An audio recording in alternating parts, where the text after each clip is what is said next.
ஃபோனை விட மயிருன்னு சொல்லிட்டு நான் தான் சொன்னேன். ஒரு ரேண்டம் கை 11:30க்கு எனக்கும் என்னோட ஹஸ்பண்டுக்கு கால் பண்ணி கத்திட்டு இருந்தான். அவ்வளோ ஷவுட் பண்ணி அவ்வளோ ரூடாக கத்திட்டு இருந்தான். ஆச்சி மசாலா எந்த சமையலும் ருசி தேடும் ரகசியம் 20 ரூபாய்.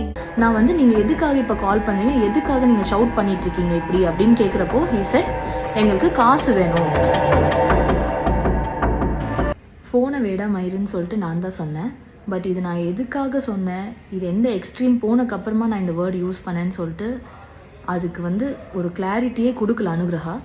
ஸோ இந்த வேர்டு வந்து நான் அனுகிரகிட்ட சொல்லலை.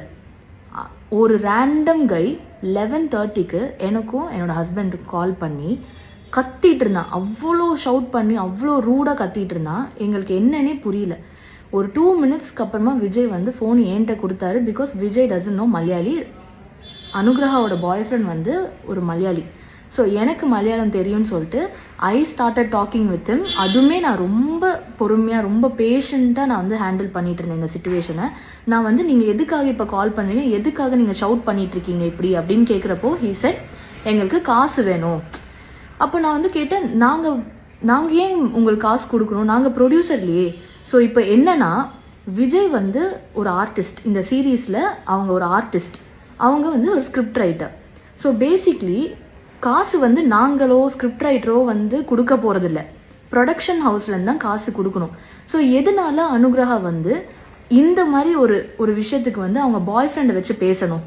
அண்ட் அந்த 11:30க்கு நாங்கள் வந்து அவ்வளோ ஷவுட் பண்ணி அவங்க பேசிகிட்டு இருக்கிறப்போ நாங்கள் சொல்லிகிட்டே இருக்கோம், நாங்கள் வந்து எங்களோட ஒரு பர்சனல் ஸ்பேஸில் இருக்கோம், ஸோ இப்போ எங்களால் பேச முடியாது, நாளைக்கு கூப்பிடுங்கன்னு சொல்லிட்டு ஒரு 17 மினிட்ஸ் நான் என்னோட ஃப்ரெண்டு அப்புறம் விஜய் மாற்றி மாற்றி we were telling him. ஆனால் அவங்க சுத்தமாக கேட்கல. டாப் ஆஃப் த வாய்ஸில் he was shouting. he is no one to shout at us. நாங்கள் என்ன தப்பு பண்ணோம், நாங்கள் எதுக்கு அவருக்கு காசு கொடுக்கணும், நாங்கள் எதுக்கு அனுகிரகா காசு கொடுக்கணும், நாங்கள் ப்ரொடியூசர்லையே. ஸோ உங்களுக்கு நான் என்ன கிளாரிட்டி கொடுக்குறேன்னா, இப்போது ஒரு ஒரு ஒரு சீரீஸ் ரன் ஆகிட்டு இருக்கு அப்படின்னா ப்ரொடியூசர் தான் காசு கொடுப்பாங்க. ப்ரொடியூசர்கிட்ட தான் ஆக்சுவலாக அனுகிரகாவோட பாய் ஃப்ரெண்ட், ஸோ கால் பாய் ஃப்ரெண்ட் கால் பண்ணி இவ்வளோ வந்து ஷவுட் பண்ணி பேசியிருக்கணும். அண்ட் ஃபர்ஸ்ட் ஆஃப் ஆல் எனக்கு என்ன புரியலனா, இந்த மாதிரி ஒரு ப்ரொஃபஷ்னலான ஒரு விஷயத்துக்கு யாராவது வந்து ஒரு பாய் ஃப்ரெண்டை இன்வால்வ் பண்ணி பேசுவாங்களா?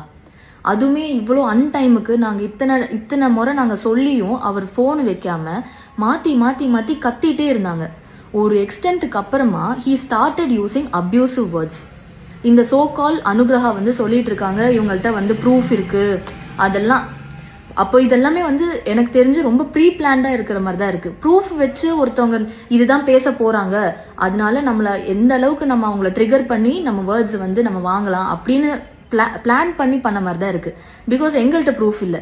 நாங்கள் ரேண்டமாக ஒருத்தவங்க ஃபோன் பண்ணுறாங்கன்னு நாங்கள் ஃபோன் எடுத்து பேச ஆரம்பித்தோம். ஸோ இன்னொருத்தவங்க வச்சு நாங்கள் ரெக்கார்ட் பண்ணுறதோ இந்த மாதிரிலாம் நாங்கள் சீப் திங்ஸ்லாம் நாங்கள் பண்ணலை. ஸோ அனுகிரகா நீங்கள் ஆல்ரெடி இதை ப்ரீ பிளான் பண்ணியிருக்கீங்களா? அதுதான் என்னோட கொஸ்டினே. அண்ட் உங்கள் பாய் ஃப்ரெண்ட் வந்து எதனால எனக்கு இப்போது உங்கள் ஃபேமிலியில் வந்து ஒரு அக்காவோ தங்கச்சியோ அம்மாக்கோ வந்து ரேண்டமாக ஒருத்தவங்க 11:30க்கு கால் பண்ணி இப்படி ஷவுட் பண்ணிட்டு இருந்தா ஒரு எக்ஸ்டென்ட்டுக்கு அப்புறமா நீங்களும் அதுக்கு ரியாக்ட் பண்ண ஆரம்பிப்பீங்க, கரெக்டா? அதே தான் நானும் பண்ணேன். அண்ட் இவங்க வந்து ப்ளே பண்ணுறாங்க பயங்கரமாக, ஒரு ஸ்கிரிப்ட் ரெடி பண்ணி இவங்க வந்து பயங்கரமான ஒரு ப்ளே பண்ணிட்டு இருக்காங்க. உங்களுக்கு ப்ராப்ளம் வந்து என்ன, அது எனக்கு வந்து புரிய மாட்டேங்குது. உங்களுக்கு கேஷ் தான் ப்ராப்ளம். கேஷுக்கும் விஜய்க்கும் என்ன சம்மந்தம் இருக்குன்னு எனக்கு தெரியல. Vijay is not paying you. விஜயும் நானும் வந்து we are not running a production house. Then why do you have to call us and ask cash? And எனக்கு வந்து இன்னொரு விஷயம், ஒரு கிளாரிட்டி எனக்கு வந்து என்ன எனக்கு கிடைக்கணும் அனுகிரகா. நீங்கள் வந்து தெரிஞ்சுதான் நீங்கள் வந்து இந்த அக்ரிமெண்ட்டை வந்து சைன் பண்ணியிருக்கீங்க. ஸோ யாருமே உங்களை புஷ் பண்ணலை இந்த அக்ரிமெண்ட்டில் நீ சைன் போட்டு தான் ஆகணும் அப்படின்னு சொல்லிட்டு. அண்ட் அக்ரிமெண்ட்டை நீங்கள் 2-3 டைம்ஸ் படிச்சிருக்கணும். இன்னொரு விஷயம், ஆடிஷனுக்கு நான் வந்து சொந்த காசு போட்டு வந்தேன், நான் வந்து 14 hours ட்ராவல் பண்ணேன், இவ்வளோ காசு ஸ்பெண்ட் ஆச்சு அப்படின்னு நீங்கள் வந்து சொல்கிறீங்களே. கண்டிப்பாக ஆடிஷனுக்கு நம்ம தான் காசு போட்டு போகணும். பிகாஸ் நமக்கு தான் அந்த ஒர்க் வேணும். ஃபார் எக்ஸாம்பிள் இப்போ நீங்கள் ஐடிக்கு இப்போ ஒரு ஐடி ஜாப் நீங்கள் போகிறீங்க, இன்டர்வியூ போகிறீங்கன்னா அதுக்குமே நம்ம காசில் வந்து பெட்ரோல் போடுவோம், பஸ் டிக்கெட் எடுத்துட்டு நம்ம போவோம். ப்ரையராகவே யாரும் உங்களுக்கு காசு கொடுத்து வாங்க அனுகிரகா ஆடிஷனுக்குன்னு சொல்ல மாட்டாங்க. ஸோ இது எல்லாமே உங்களுக்கு ஒரு இஷ்யூவாக இருக்குது. எண்ட் ஆஃப் த கான்வர்சேஷன் இது எல்லாத்துக்கும் ரீசன் விஜய் தான் அப்படின்னு சொல்கிறீங்க. இதில் எப்படி விஜய் இதில் இன்வால்வ் ஆவாங்க? அதுதான் எனக்கு புரியவே மாட்டேங்குது. அண்ட் எனக்கு இன்னொரு விஷயம் அனுகிரகா உங்கள்கிட்ட என்ன கேட்கணும்னா, உமனுக்கு சப்போர்ட் பண்ணோம், உமன் சப்போர்ட்டிங் உமன், இந்த மாதிரி உமன் கார்டு நீங்கள் நிறைய எடுத்தீங்க. எனக்கு என்ன உங்கள்கிட்ட ஒரு கேள்வி இருக்குன்னா, நீங்கள் இப்போ எனக்கு என்ன பண்ணியிருக்கீங்க அப்போ?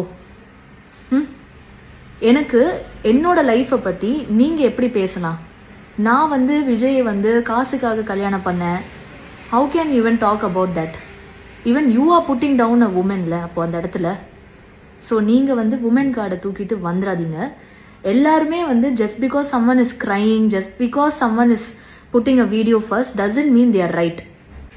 அண்ட் ஒரு பொண்ணு ஃபஸ்ட்டு ஒரு வீடியோ போட்டாங்க, அதுவும் அழுது ரொம்ப ட்ராமாலாம் பண்ணி எக்ஸாஜரேட் பண்ணி போட்ட உடனே அதை உண்மைன்னு நம்பி அதை பற்றி நீங்கள் இன்னொரு சைட் ஆஃப் ஸ்டோரி கூட யாருமே கேட்கல. அது எதுவுமே நீங்கள் கேட்காம எவ்வளோ ரேண்டமாக என்னோட ப்ரொஃபைலுக்கு என்னோட பர்சனல் பிக்சர்ஸ், என்னோட ஃபேமிலி பிக்சர்ஸ் எல்லாத்துலேயுமே அவ்வளோ வல்கராக அவ்வளோ பேடாக கமெண்ட் பண்ணியிருக்கீங்க. நான் என்னமோ ஒரே ஒரு வேர்டு மயிறுன்னு தான் சொல்லியிருப்பேன். அதுவுமே அனுகிரகா கிட்ட சொல்ல, ஏதோ ரேண்டமாக ஏதோ ஒரு பையன்கிட்ட எனக்கு ஃபோன் பண்ணி 11:30 ஹாஃப் அன் ஹவர் பேசிகிட்டு இருந்த ஒரு பையன்கிட்ட சொன்னதுக்கு நீங்கள்லாம் அவ்வளோ வல்கராக கமெண்ட் பண்ணிட்டு இருக்கீங்க என்னோட பேஜில். இது எப்படி இது இட் இஸ் நாட் குட். நீங்கள் என்னோட ஃபேமிலி பிக்சர்ஸ் கீழே என்னோட பையனை பற்றி karma will hit you back, இதுதான் உங்களோட டவுன்ஃபால், அப்புறம் அவ்வளோ பேட் வேர்ட்ஸ். அண்ட் ஒரு சில பேர் எனக்கு ப்ரைவேட்டாக மெசேஜ் பண்ணிவிட்டு I really hope so and so people come and rape you and you die. இதெல்லாம் எதுக்காக இவ்வளோ இன்ஹியூமனாக நீங்கள் ரியாக்ட் பண்ணியிருக்கீங்க இன்னொருத்தவங்களோட ஒரு ஸ்டோரி கேட்காம? அண்ட் நான் இப்போ கூட ஆக்சுவலாக இந்த வீடியோ போடக்கூடாதுன்னு தான் விஜய் சொன்னார். பிகாஸ் எங்கள் சைடில் எந்த ஒரு பிரச்சனையும் நாங்கள் பண்ணலை, எங்கள் சைடில் எந்த ஒரு தப்பும் நடக்கலை. பட் ஸ்டில் இது விஜய் என்ன சொன்னாங்கன்னா, நம்ம லீகலாக ஹேண்டில் பண்ணிக்கலாம், இதுக்கு நம்ம ஒரு ரிட்டன் நம்ம இவ்வளோ எக்ஸ்ப்ளனேஷன் கொடுக்கணும்னு அவசியம் இல்லை அப்படின்னு சொன்னப்போ கூட எனக்கு மனசு கேட்கல. பிகாஸ் எங்கள் ஃபேமிலியோட பேர் இதில் டேமேஜ் ஆகுது அண்ட் விஜயோட பேர் ரொம்ப ரொம்ப டேமேஜ் பண்ணியிருக்கா அனுகிரகா. ஸோ அனுகிரகா ப்ளீஸ், உங்களுக்கு ஒரு விஷயத்த நீங்கள் ஆடியன்ஸ்கிட்ட கன்வே பண்ணும் அப்படின்னா அதோட மோட்டிவ் என்ன, அதில் என்ன எவ்வளோ உண்மை இருக்குது எல்லாமே நீங்கள் கரெக்டாக எக்ஸ்பிளைன் பண்ணும். உங்களுக்கு காசு கிடைக்கல, உங்களுக்கு சாப்பாடு கிடைக்கல, உங்களுக்கு ஃபுட்டு ஹைஜீனாக இல்லை, அண்ட் உங்களுக்கு ட்ராவல் அதிகமாக இருக்குது, இது எல்லாத்துக்கும் ரீசன் விஜய் அப்படின்னு நீங்கள் ஒருத்தவங்க மேலே அப்படியே ஒரு ப்ளேம் நீங்கள் போடவே முடியாது. I will stand up for my family if I have to.